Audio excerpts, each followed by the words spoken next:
In this slide, we focus on key vocabulary related to health and wellness, which are essential to understanding the patient's letter.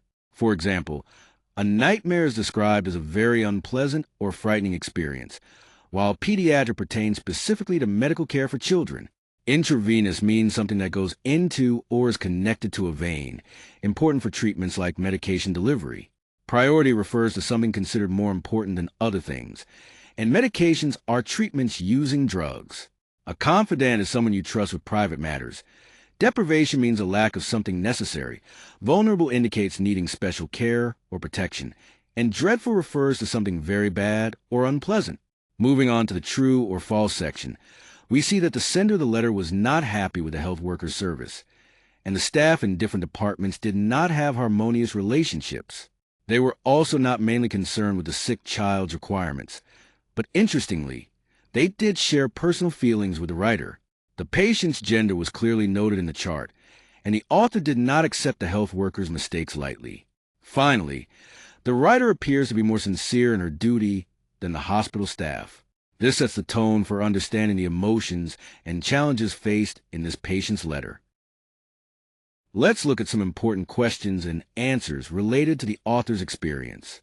The nightmare for the author was when her 9-week-old baby developed a very high fever and had to be admitted to the hospital.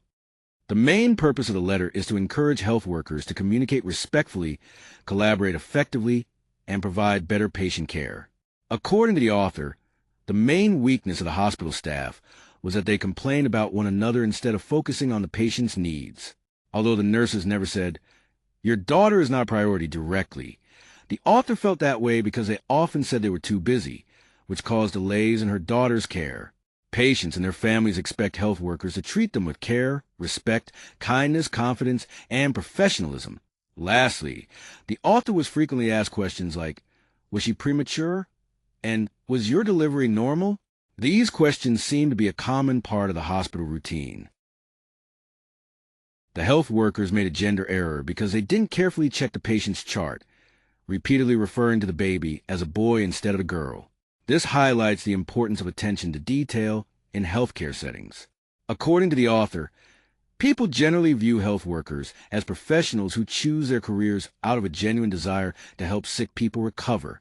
Now, looking at the grammar section, we're focused on changing direct speech into indirect speech. For example, when asked what someone said, like, "What did she say?"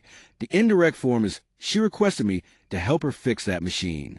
Similarly, the electrician asked not to switch on the fan, and the doctor advised not to smoke. These examples show how to convey requests, advice, and instructions indirectly, which is essential for effective communication and formal writing.